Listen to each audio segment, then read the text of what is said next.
a sense, what we are playing on our screens right now is that Mamata Banerjee is leading this protest march in West Bengal. She is the one spearheading this entire protest rally in Kolkata. We are playing out those live visuals on our screens right now. Now, she has been a street fighter.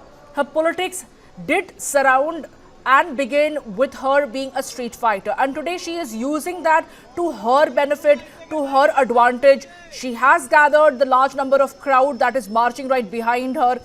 The sentiment of the people may not be with the BJP. The points that you are making, I agree with you as far as misuse of public office is concerned. But when you're looking at this mass rally that Mamata Banerjee is spearheading, do you feel that there is a narrative that Mamata Banerjee has managed to build from yesterday until now?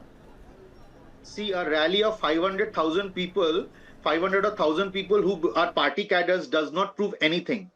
The general consensus is West Bengal is that Mamata Banerjee is corrupt, her party is outright corrupt, and Mamata Banerjee is facilitating corrupt people. Her actions simply incriminate her, and it proves that TMC is directly linked with the coal scam. The direct relation of TMC leaders who are close to Mamata Banerjee is beyond question now. If that was not the case, Mamata Banerjee in her capacity as the Chief Minister wouldn't have given such a knee-jerk reaction. That is my clear statement. Since she has taken such a drastic step, she has occluded the investigation of the ED, she has occluded the raids, and she has literally snatched away vital documents pertaining to the investigation. It is clear that Mamata Banerjee wants to save some people. Whom does she want to save? And how are these people related to the coal scam? Find the answers of this question and it becomes crystal clear to you. I-PAC is directly related and TMC is directly related. Or else this wouldn't have happened. She wouldn't have reacted in this way. She's a Chief Minister. She does not know what the law is. She does not know that this cannot be done, and she has gone to the extent of filing FIRs against ED. 3 FIRs have been lodged against ED, 2 by Mamata Banerjee herself, and 1 is a suo motu case undertaken by the police itself. So can you understand the entire breakdown of law and order and constitutional machinery which is happening in West Bengal? They have nothing, no respect at all for the constitution, no respect at all for the law and order of the state. They are simply running an anarchist state in West Bengal here, thanks to TMC. And this is unacceptable. This is not the first time around that the TMC has trained its guns against the investigating agency, whether it's the CBI, the ED, the IT. We have seen how there have been several raids that were carried out in different cases over the last few years during Mamata Banerjee's tenure against many of her ministers. And she has stuck to her guns when she's saying that's a case of vendetta politics being unleashed against Mamata Banerjee's government and her own close family members. Over here mentioning perhaps Abhishek Banerjee and others. In this particular case also, Mamata Banerjee is again latching on to the same narrative over here. That is a case of vendetta politics.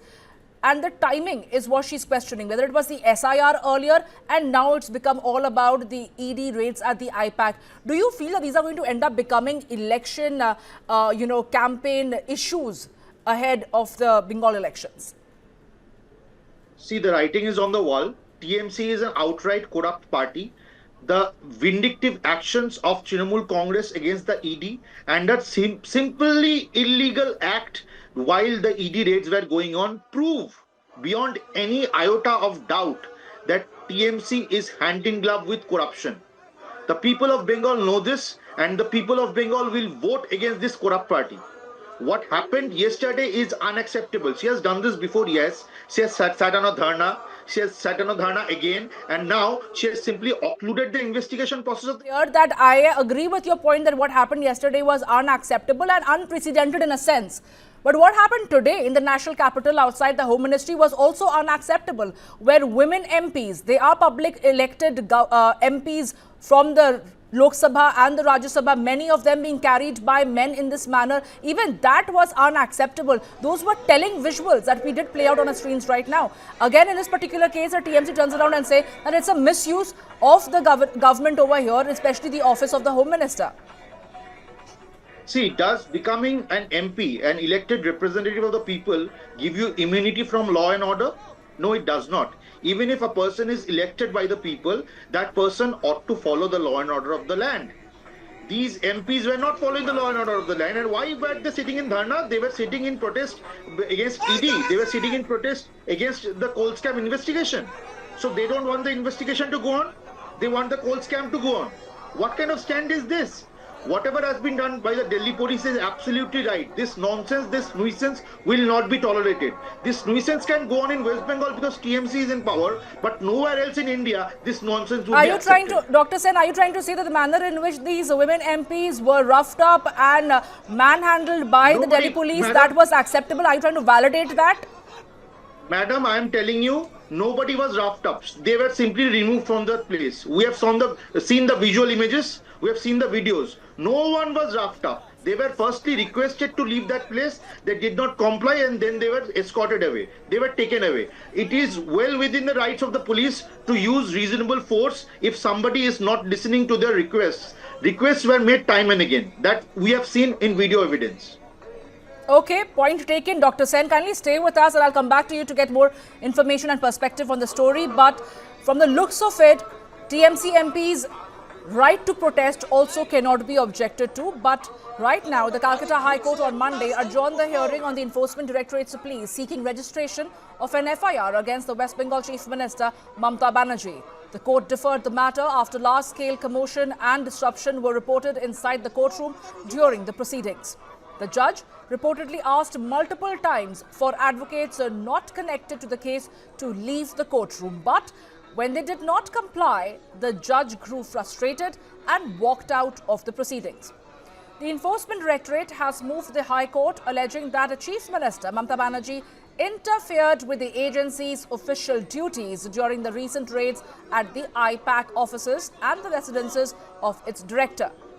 The Enforcement Directorate had filed a petition in the Kolkata High Court requesting a CBI investigation into the role of West Bengal Chief Minister Mamata Banerjee, senior police officers and others for allegedly obstructing a raid conducted on the political consultancy firm I-PAC and its director in Kolkata.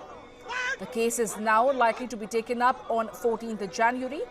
The ED has accused the Chief Minister of obstruction, while the Trinamool Congress has dismissed the allegation, calling the raids politically motivated. The matter continues to escalate amid an ongoing political standoff between the state government and central agencies. Now, the Enforcement Directorate is likely to mention the case before the Chief Justice of Kolkata High Court, and the ED is set to seek another bench for the hearing. The ED is set to push for the urgent hearing today, and that is the big breaking news that we're getting you at this point in time. As far as the standoff between the ED and Mamata Banerjee government is concerned, the ED has moved the Kolkata High Court, alleging that Chief Minister Mamata Banerjee interfered with the agency's official duties during the recent raids at the I-PAC offices and the residences of its director. And as far as the breaking news is concerned, we are telling our viewers right now that the Enforcement Directorate is likely to mention the case before the Chief Justice of Kolkata High Court to seek another bench for the hearing and to push for the urgent hearing today itself. Our esteemed guest, Dr. Arva Sen, continues to be with us over here. Dr. Sen, you've heard as far as the Enforcement Directorate is concerned. They've moved the Kolkata High Court, saying that Mamata Banerjee and her officials tried to obstruct an ongoing investigation at the I-PAC offices, while the TMC is dismissing it by saying that it's a case of a politically motivated move on the part of the government. The matter now lies in the court. Do you feel that if the TMC government has got nothing to hide and shy away from, they should take this matter up to bring it black and white before the court itself and let the truth and the information and data and facts play out for itself before the court? Documents that were snatched away by Ms. Mamata Banerjee were part of the Panchnama. They were seized by the ED already. She snatched away those documents. First of all, those documents should come to the fore. They should be submitted to the court. They should be submitted to ED as per the direction of the court. That is what I feel, because those documents are very important evidences linked to the coal scam case. Why did Mamata Banerjee snatch away so many documents which were part of the Panchnama? That is not done. She is also an LLB. I am also an LLB. Doesn't she know, being a student of the law, that this is not done, this cannot be done as per law? She broke the law knowingly. It's not that she does not know the law. She knows the law very well. She did it deliberately, abusing her power as the chief minister.